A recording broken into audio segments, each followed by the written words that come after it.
बंद करायचं एक बंद करा लाईट चालू ठेवा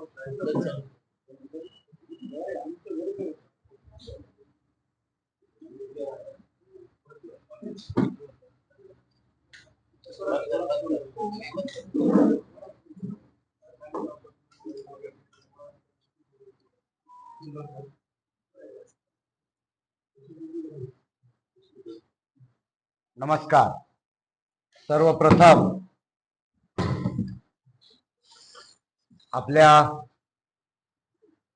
अहमदपूर तालुक्यातील आणि शहरातील सर्व वृत्तपत्र प्रतिनिधी आणि इलेक्ट्रॉनिक मीडियाचे संपादक, यूट्यूबचे संपादक, इलेक्ट्रॉनिक मीडियाचे प्रतिनिधी आपल्या माझ्या या पत्रकार परिषदेला आपण सर्वजण उपस्थित राहिल्याबद्दल सर्वप्रथम मी आपल्या सर्वांचं स्वागत करतो, अभिनंदन करतो आणि आपल्या सर्वांना मी नमस्कार करतो। पत्रकार बांधवांनो, अहमदपूर चाकूर विधानसभा मतदारसंघाची निवडणूक 236 विधानसभेची निवडणूक आता प्रचाराची रणधुमाळी सुरू झालेली आहे। मी जेव्हा मतदारसंघामध्ये फिरत होतो आणि मतदारसंघामधल्या मतदार बांधवांना विचारत होतो आणि कानोसा घेत होतो की आज आमचा भारतीय जनता पक्ष भ्रष्टवाद्यांबरोबर युती केलेला आहे।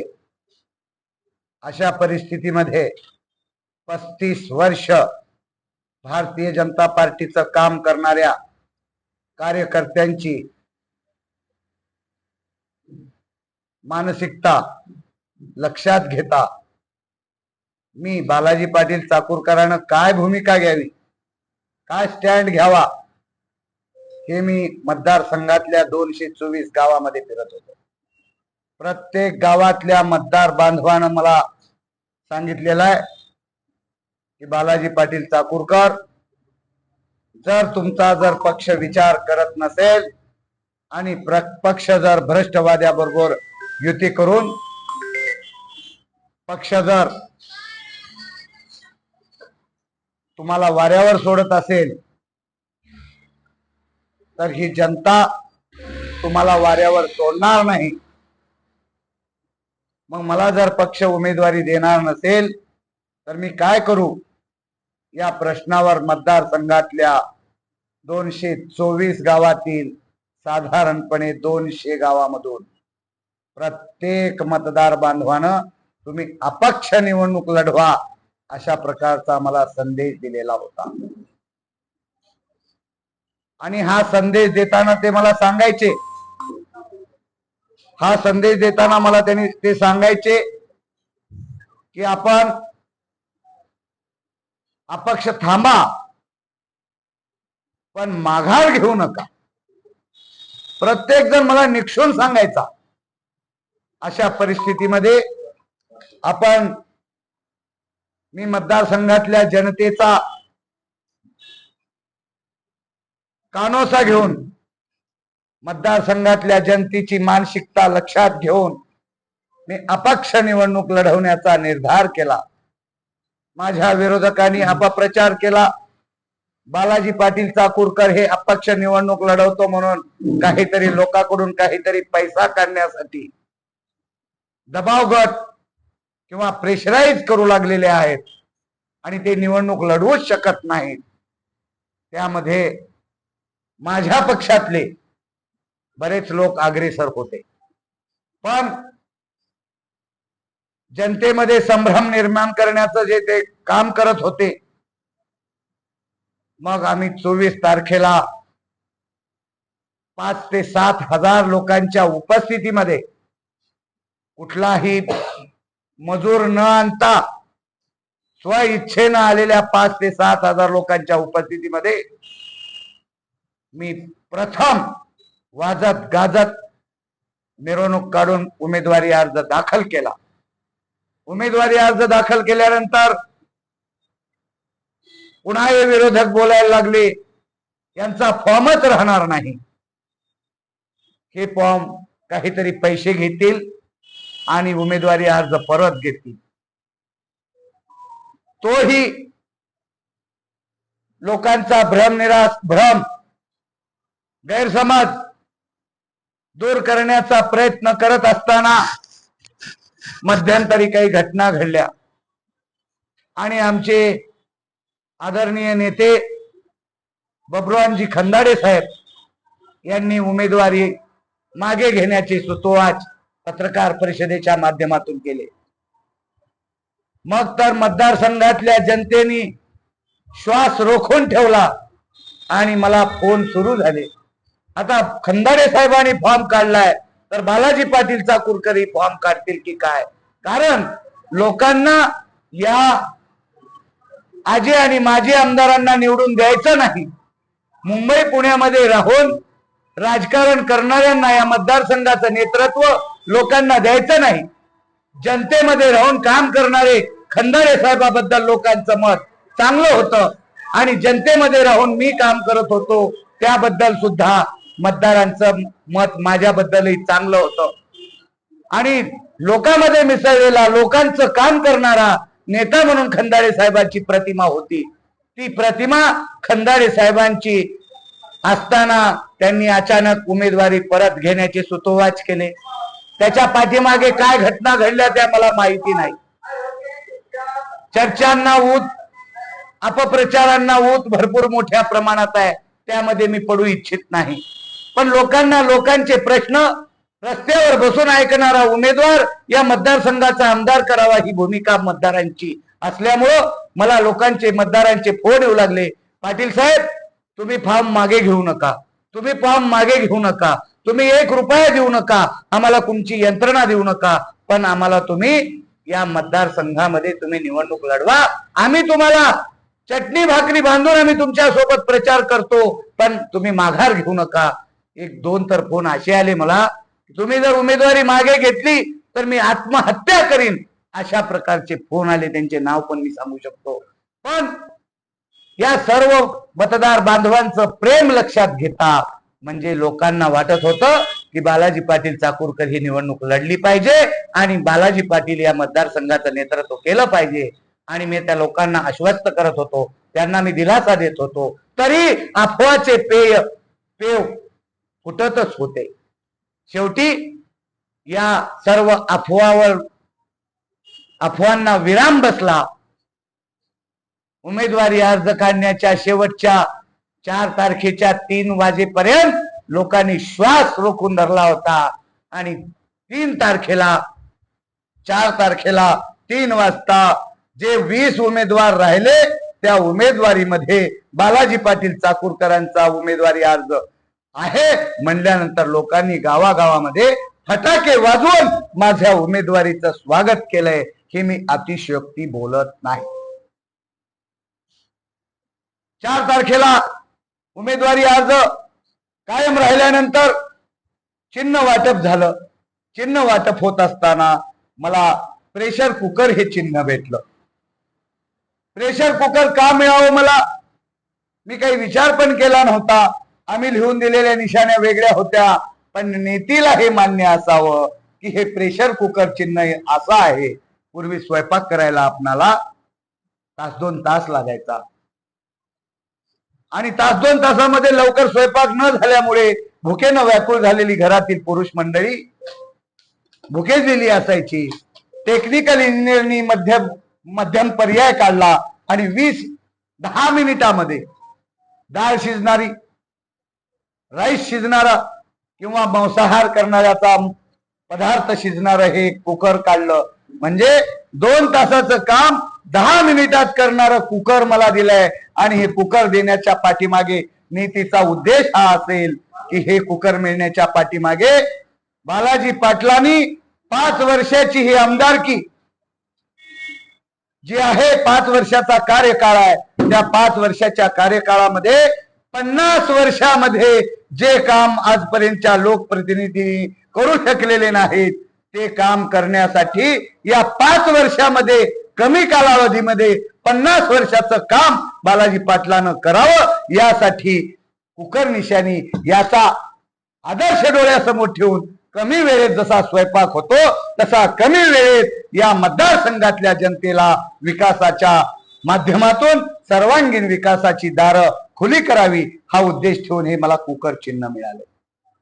राहिला विषय पत्रकार बांधवांनो, ही निवडणूक मी का लढवतोय, या निवडणूक लढवण्याच्या पाठीमागे माझा उद्देश काय, ही निवडणूक लढवण्याच्या पाठीमागे माझा प्रामाणिक उद्देश आहे.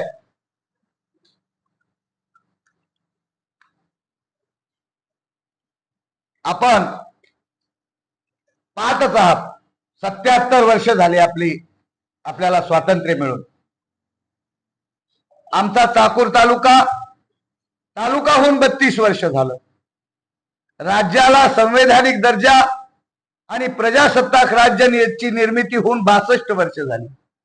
62 वर्षाच्या कार्यकाळामध्ये आमच्या अहमदपूर आणि महाराष्ट्राची विधानसभा अस्तित्वात येऊन 62 वर्ष झाली. या 62 वर्षाच्या कार्यकाळामध्ये अहमदपूर आणि चाकूरचा जो विकास झाला आणि पश्चिम महाराष्ट्राचा जो विकास झाला, त्याच्या तुलनेमध्ये त्याचा जर अभ्यास केला तर तो प्रचंड मोठी दरी निर्माण होते. खूप मोठा अंतर आहे मित्रांनो. 62 वर्षामध्ये पश्चिम महाराष्ट्राचा विकास, त्या ठिकाणचा 1 एकरचा शेतकरी 4 व्हीलर मध्ये फिरतो. त्याच्या शेतामध्ये जाण्यासाठी 1 एकर जरी शेती असेल तर त्याच्या शेतामध्ये जायला रस्ता आहे. आम्हाला बाजारला येण्यासाठी आणखीनही ग्रामीण रस्ते नाही आहेत. केंद्र शासनाने परिवहन मंत्री आदरणीय नितीनजी गडकरी साहेबांच्या माध्यमातून 2014 पासून 2024 पर्यंत जे त्यांच्या डिपार्टमेंट, त्यांच्या मंत्रालयाच्या माध्यमातून नॅशनल हायवेचं जे जाळं निर्माण केलं, त्याच्या व्यतिरिक्त आपलं जे ग्रामीण रस्त्याचं जाळं आहे, जिल्हा रस्ता असेल, राज्य रस्ता असेल, या ठिकाणची परिस्थिती आजही अत्यंत दयनीय आहे. 15% सुद्धा रस्ते आणखी चांगले नाही आहेत. का हो? 62 वर्षामध्ये आमच्या ज्या रक्तवाहिन्या जशा असतात तशा ह्या आपल्या तालुक्याला जोडणाऱ्या या वाहिन्या या चांगल्या पद्धतीनं बाजारच्या गावाला येण्यासाठी ग्रामीण भागातल्या लोकांना चांगला रस्ता जोडला पाहिजे. आणि जे काही रस्ते झाले ते अत्यंत निकृष्ट दर्जाचे झाले. मागच्या वर्षी रस्ता केला आणि आमच्या या वर्षीच्या पावसामध्ये वाहून गेला, अशा प्रकारचं विदारक चित्र. मागच्या वर्षी 2 वर्षाखाली शाळा बांधल्या, या वर्षी गळायला लागल्या. गेल्या वर्षी पूल उभा केला, आमदाच्या पावसामध्ये वाहून गेला. धरण बांधलं, पाणी जमायला लागलं की धरण फुटलं. अशा प्रकारचे निकृष्ट दर्जाचे काम या अहमदपूर, जे काही विकासाची कामं झाली ती निकृष्ट दर्जाची झाली. ही निकृष्ट दर्जाची कामं होण्याची जबाबदारी कुणाची आहे? तर या मतदारसंघाच्या लोकप्रतिनिधींची आणि या मतदारसंघामध्ये कार्यरत असणाऱ्या प्रशासकीय अधिकाऱ्याची, दोघांची जबाबदारी आहे. तर या दोघांच्याही यथा राजा तथा प्रजा, म्हणजे जसा राजा आहे तशी प्रजा राहते, जसा राजा राहील तसाच अधिकारी त्यांच्या इशाऱ्यावर नाचतो. म्हणून मिल बाटके खाने का असा उपक्रम या मतदारसंघामध्ये झाला. कार्यकर्त्यांना पोसण्याचा धंदा आजपर्यंतच्या या राजकीय पुढाऱ्यांनी केला. या मतदारसंघाला कायमस्वरूपी विकासाच्या दिशेने नेण्यासाठी हे सर्व पत्रकार, आपलं आमदार कुठेतरी कमी पडले. त्यामुळं या मतदारसंघामध्ये विकासापासून आपण खूप कोसो दूर राहिलो. त्यामुळे आज आपला हा मतदारसंघ नव्या चेहऱ्याच्या प्रतीक्षेत आहे. प्रत्येक गावामधून नारा मिळतोय, बदल हवा आणि चेहरा नवा, ही घोषणा जणू काय या मतदारसंघामध्ये झालेली आहे. म्हणून पत्रकार बांधवांनो, मी तुमच्याशी जास्त वेळ बोलणार नाही, कारण आपणाला हे कामं असतात.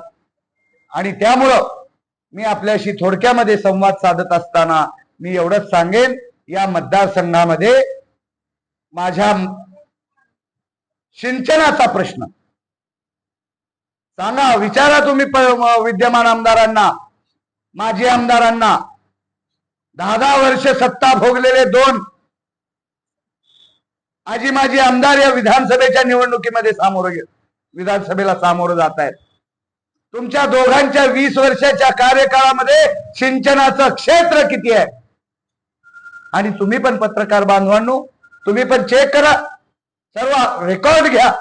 माझ्या माहितीप्रमाणे 10% सुद्धा सिंचनाचं क्षेत्र आज आपल्याकडे नाही. पश्चिम महाराष्ट्रामध्ये 100% सिंचनाचं क्षेत्र येऊ शकतं आणि आमच्या चाकूर अहमदपूर तालुक्यामध्ये 10% सुद्धा सिंचनाचं क्षेत्र येऊ शकत नाही. ही लाजिरवाणी बाब आहे. यांना नैतिक अधिकार नाही आहे मतदान मागण्याचा, कारण या मतदारसंघामध्ये सिंचनाचं क्षेत्र 10% आणि पश्चिम महाराष्ट्रामध्ये 70-80%, 90% सिंचनाचं क्षेत्र आहे. तुम्ही पत्रकार बांधव सुजाण आहात. आज या ठिकाणचे विद्यमान आमदार काय सांगतात? मी 2,500 कोटी आणले.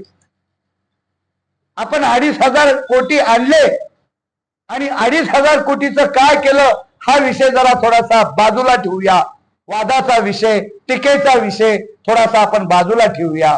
लक्षात घ्या, या भ्रष्टवादीच्या विद्यमान आमदारांनी 2,500 कोटी रुपये आणल्याचा डंका वाजवला आणि त्यांच्याच पक्षाचे भ्रष्टवादीचे नेते अजित पवार हे सांगतात की मी बारामती मतदारसंघामध्ये 9,000 कोटी रुपये आणले.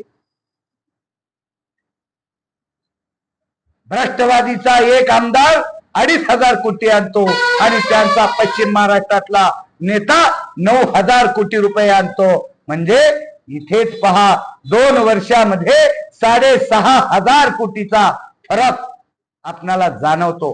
मी जबाबदारीनं बोलतोय, मी कुठलेही खोटे नाटे आकडे तुम्हाला सांगत नाही. आज या 2 नेता आणि आमदार, दोघेही आमदारच आहेत.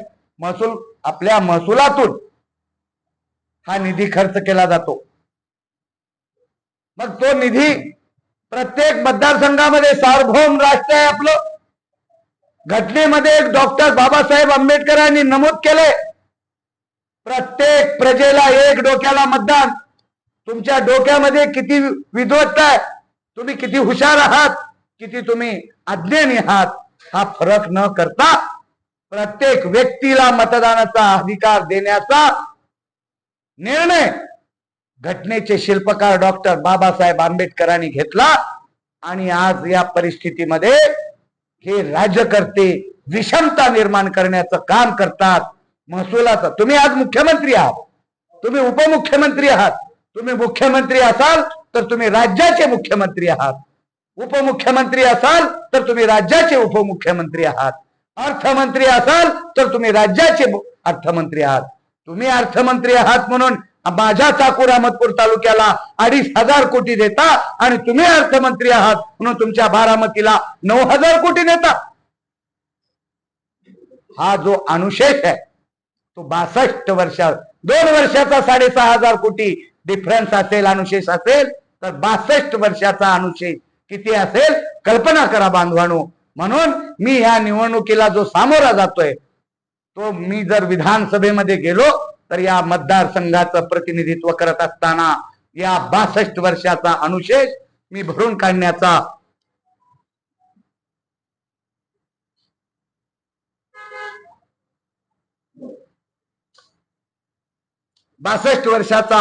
अनुशेष भरून काढण्यासाठी या विधान भवनामध्ये मी रणकंदन माजवणार आहे आणि या मतदारसंघाचा बॅकलॉग भरून काढून या ठिकाणी जसं पोपटराव पवार किंवा भास्करराव पेरे पाटलाचं गाव आदर्श गाव म्हणून बघायला त्यांच्या गावामध्ये महाराष्ट्रातल्या लोकांच्या रांगा लागतात. बाहेर राज्यातले लोक सुद्धा तो गाव बघायला येतात. अशाच प्रकारे चाकूर आणि अहमदपूर तालुक्याचं देखणं काम करण्याचा संकल्प आणि व्हिजन डोळ्यासमोर ठेवून या अहमदपूर विधानसभा मतदारसंघामध्ये महाराष्ट्रातीलच नव्हे तर बाहेरच्या राज्यातील लोक सुद्धा पाहण्यासाठी आमच्या अहमदपूर आणि चाकूर तालुक्यामध्ये रांगा लावून हा केलेला देखणा विकास पाहण्यासाठी मतदारसंघामध्ये रांगा लावून पाहणी करतील. अशा प्रकारचं काम मी करणार आहे. दुसरा विषय, अनुशेष भरून काढताना अनुशेषाच्या माध्यमातून या विद्यमान पुढाऱ्यांनी आजपर्यंत या भागातल्या तरुणाच्या हाताला रोजगार मिळवून देण्याचा एकही उद्योग या मतदारसंघामध्ये आणलेला नाही. मी खोटं बोलतोय का जरा थोडं तुम्ही तपासा. आज माझ्या मतदारसंघामध्ये 100 युवकांना सुद्धा रोजगार मिळेल अशा प्रकारची व्यवस्था या राजकीय पुढाऱ्यांनी, या विद्यमान आमदारांनी, माजी आमदारांनी केली नाही. म्हणून येणाऱ्या 5 वर्षाच्या काळात पुण्या मुंबईला मेट्रो सिटीमध्ये जाऊन आपलं उदरनिर्वाहाचं साधन निर्माण करण्याचा जो रोजगार युवक प्रयत्न करतो, आपल्या आई वडिलांना सोडून, पत्नीला सोडून, आपल्या पोटाची खळगी भरण्यासाठी मेट्रो सिटीत जाऊन उघड्यावर झोपतो, त्या माझ्या तरुणाला माझ्या मतदारसंघामध्ये रोजगार मिळाला पाहिजे यासाठी मी प्रयत्न करणार आहे. महिलांचं सबलीकरण करण्याचा प्रयत्न करत असताना लघु उद्योगाच्या माध्यमातून त्यांना उद्योग उभा करून त्यांनी निर्माण केलेला, उत्पादित केलेला माल, त्या मालाला मार्केट मिळवून देण्यासाठी सुद्धा मी प्रयत्न करणार आहे. माझ्या नळेगाव मतदारसंघातल्या नळेगाव सहकारी साखर कारखान्याचा पण धूर काढण्याचा माझा प्रयत्न आहे.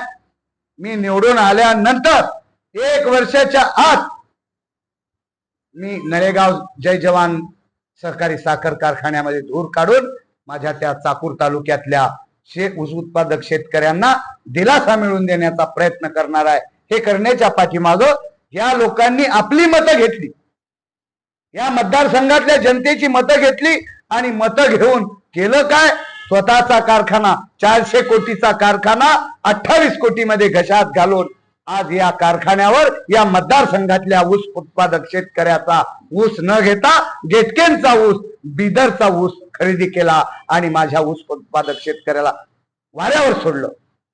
काही लोकांनी मतं घेतले आणि स्वतःचे कारखाने चाकूर तालुक्यामध्ये उभे केले. म्हणून आता तुम्ही मतदार बांधवाला आपल्या माध्यमातून मी आवाहन करतो, चाकूर अहमदपूर तालुक्यातल्या तुमची मतं घेऊन यांनी स्वतःची कारखानदारी उभा केली, स्वतःच्या संस्थाचं जाळं निर्माण केलं, स्वतः आणि जिल्हा परिषदची शाळा उद्ध्वस्त केली. गोरगरिबाची शाळा, गोरगरिबाची लेकरं ज्या जिल्हा परिषदच्या शाळेमध्ये शिकत होती आणि तिथं त्यांना मोफत ज्ञानदान मिळत होतं, ते मोफत ज्ञानदान तिथे दर्जाच ठेवला नसल्यामुळं सगळ्या पालकाचा ओढा सीबीएसई आणि प्रायव्हेट शाळेकडे, प्रायव्हेट कॉलेजेसकडे वळला आणि त्यामुळे आर्थिक परिस्थिती नसलेल्या पालकांची त्रेधा तिरपट उडाली आणि या बाजारू शिक्षणाच्या वातावरणामध्ये माझा हुशार विद्यार्थी सुद्धा भरडला जाऊ लागला. म्हणून माझ्या येणाऱ्या 5 वर्षाच्या कार्यकाळामध्ये मी जिल्हा परिषद शाळेचा दर्जा सुधारण्याचा प्रयत्न करत असताना या जिल्हा परिषद शाळेमध्ये सीबीएसई, एसबीसीएस जो पॅटर्न आणण्याचा मी प्रयत्न करणार आहे. तुम्ही म्हणाल हे काय अफलातून तुम्ही, होय, दिल्लीमध्ये अरविंद केजरीवालांनी ते करून दाखवलंय. मला फक्त आरोग्य, या मतदारसंघामध्ये आरोग्याच्या काहीच सुविधा नाही. आजही माझा या मतदारसंघातला पेशंट लातूर किंवा पुणे मुंबईला जावं लागतो. अद्यावत सुविधेचं या ठिकाणचं शासनाचं रुग्णालय नाही आहे. त्यामुळं या ठिकाणी अद्यावत सुविधा मिळाली पाहिजे आणि माझ्या मतदारसंघातल्या गोरगरीब लोकांना आरोग्याच्या सुविधा मिळाल्या पाहिजेत, शाळा मिळाल्या पाहिजेत, घरकुलाची सुविधा मिळाली पाहिजे. अन्न, वस्त्र, निवारा देत असताना हाताला रोजगार आणि महिलांचं सबलीकरण हे आणि सिंचनाचं क्षेत्र, काळ्या आईला हिरवा शालू नेसवण्याचा संकल्प डोळ्यासमोर ठेवून या मतदारसंघामध्ये मी एक नियोजनबद्ध प्रचाराच्या माध्यमातून मी जनतेच्या समोर जातोय. मला प्रचंड प्रतिसाद मतदारसंघातून लोक देत आहेत. काही लोकांनी मला आर्थिक मदत सुद्धा केलेली आहे. मी जरी आज आर्थिक दृष्ट्या दुर्बल घटकातला जरी असलो तरी घटनेमध्ये असं कुठेच नमूद नाही की आर्थिक दृष्ट्या दुर्बल घटकातला लोकप्रतिनिधी होऊ शकत नाही किंवा तो निवडणूक लढू शकत नाही किंवा तो त्या विधानसभाचं सभागृहाचं नेतृत्व करू शकत नाही.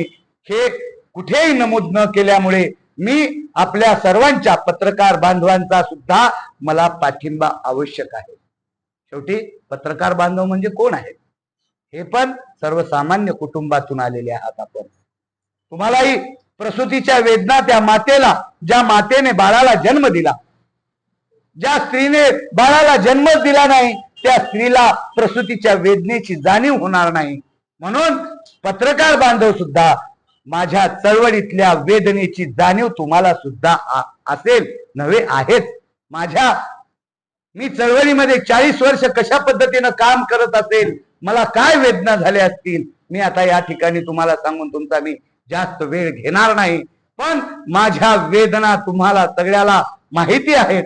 म्हणून एक प्रस्थापितांच्या विरोधामध्ये, धन दांडग्याच्या, जात दांडग्याच्या विरोधामध्ये सामाजिक समतेचा विचार डोळ्यासमोर ठेवून समता, मानवता आणि अखंडता सर्व जाती धर्मांना एका विचारधारेमध्ये बांधून या मतदारसंघाला मी सामोरं जातोय. जाता जाता तुमच्या समोर एकच सांगतो, आपल्या इलेक्ट्रॉनिक मीडियाच्या दर्शकांना मी सांगतो, मतदार बांधवांना, या मतदारसंघामध्ये जातीयतेचं विष पेरलं चाललंय. कोण म्हणतोय मी मराठा, कोण म्हणतोय मी मराठ्यामध्ये 11 माशी मराठा, कोण म्हणतोय मी ओबीसी, कोण म्हणतोय मी ओबीसी मध्ये आणखी कोणीतरी ओबीसी. म्हणजे मी या सर्व गोष्टीचा कायदे तज्ञाकडून मी सल्ला घेऊन जातीयतेचं विष पेरणाऱ्या या उमेदवारावर आचारसंहितेचा भंग करत असून सामाजिक विषमता निर्माण करण्याचा प्रयत्न केल्याचा गुन्हा किंवा त्याच्यावर आचारसंहिता भंगाचा गुन्हा दाखल करण्याचा माझा विचार आहे आणि तो मी करणार आहे. कारण या मतदारसंघातल्या जनतेनं कधीही जातीवाद्यांना थारा दिलेला नाही. त्या पुढाऱ्यामध्ये जातीवाद पेरला चाललाय, पण सामान्य माणसामध्ये सामाजिक सद्भाव आहे. एखादी महिला जर कोणत्या ग्रामीण भागामध्ये अडवली तर अडवल्यानंतर ती कोणत्या जातीची आहे हे त्या गावातला नागरिक पाहत नाही. पटकन कोणतर पळत येतो, गाडी आणतो, कोणतर पटकन खिशातले 10-5 हजार रुपये देतो आणि त्या माऊलीला गाडीत घालून मग तो डॉक्टर कोणता आहे बघत नाही. मग जेव्हा अडवलेल्या बाईला ते डॉक्टर सुद्धा त्याच जातीचा बघाव ना, तसं नाही बघत. सगळेजण योग्य डॉक्टर कोणता आहे ते बघतो आणि त्या डॉक्टरकडे नेऊन त्या प्रसूतीच्या वेदना अडवलेल्या माऊलीला 2 जीव वेगळे करण्याचा प्रयत्न करतो. हा सामाजिक सद्भाव ग्रामीण भागामध्ये जपला जातो, पण या पुढाऱ्यांनी हा सामाजिक सद्भाव बिघडवण्याचं काम केलंय. म्हणून मी आपल्या माध्यमातून या मतदार बांधवांना सांगतो की हा सामाजिक सद्भाव मतदारसंघामध्ये टिकावा, यासाठी सर्वजण श्वास कोंडून आहेत. जर मराठा समाजाचा उमेदवार निवडून आला तर ओबीसीला दार बंद होतील. ओबीसी म्हणणाऱ्या उमेदवार जर निवडून आला तर मराठा बांधवांना दार बंद होतील. बालाजी पाटील चाकूरकर जर निवडून आला तर मराठा बांधवांनाही मुक्तपणे माझ्याकडे येता येईल, ओबीसी बांधवांनाही माझ्याकडे मुक्तपणे येता येईल, मुस्लिम बांधवांनाही माझ्याकडे मुक्तपणे येता येईल. सर्व समावेशक नेतृत्व म्हणून मतदारसंघातील जनता या जातीवाद्यांना या 20 तारखेच्या निवडणुकीमध्ये गाडून सर्व समावेशक नेतृत्व असणार या मतदारसंघामध्ये या 20 तारखेला बालाजी पाटील चाकूरकरांच्या माध्यमातून या कुकरचं, प्रेशर कुकरचं बटन दाबून मला प्रचंड मतांनी विजयी करतील. मला मतदारसंघामध्ये या कुकरला मिळत असलेला प्रतिसाद पाहून मतदारसंघातल्या पुढाऱ्यांचं प्रेशर वाढत आहे. म्हणून या प्रेशर वाढलेल्या पुढाऱ्याकडून माझ्याबद्दल अफवा पेसरवण्याचं काम होणार आहे. मतदार बांधवांना मी हात जोडून सगळ्यांना मी कोपऱ्यापासून हात जोडून विनंती करतो की अफवेपासून दूर राहा. बालाजी पाटील आयुष्यात कुठे मॅनेज झालेला नाही, आयुष्यात कुणाच्या भ्रष्ट 5 रुपयाला हात लावलेला नाही. म्हणून बालाजी पाटील या निवडणुकीमध्ये आता हे अफवा करतील की बालाजी पाटलानं पाठिंबा दिला. माझ्याकडे कार्यकर्त्याचा संच कमी आहे, जे आहेत ते इमानदार आहेत. मी रोजगारी कार्यकर्ते माझ्याकडे नाहीत, माझ्याकडे लाभार्थी कार्यकर्ते नाहीत, जे आहेत ते इमानदार आहेत. म्हणून माझ्यावर प्रेम करणाऱ्या मतदार बांधवांनी आणि माझ्यावर प्रेम करणाऱ्या कार्यकर्त्यांनी अशा अफवापासून सावध राहावं. कुठल्याही अफवेला बळी न पडता बालाजी पाटील ही निवडणूक अत्यंत विचारपूर्वक सर्वांच्या पाठिंब्यातून मतदानाच्या 5:30 वाजेपर्यंत तन्मयतेने लढून ही निवडणूक 100% जिंकेल हा माझा 100% आत्मविश्वास आहे. म्हणून या मतदारसंघातील जनतेला मी नम्र आवाहन करतो की माझी निवडणूक निशाणी आहे प्रेशर कुकर, आणि ह्या प्रेशर कुकर समोरील बटन दाबून मला प्रचंड मतांनी विजयी करा अशा प्रकारचं आवाहन करतो आणि थांबतो. आपल्या काही पत्रकारांचे प्रश्न असतील तर त्या प्रश्नाला मी उत्तर देतो. धन्यवाद.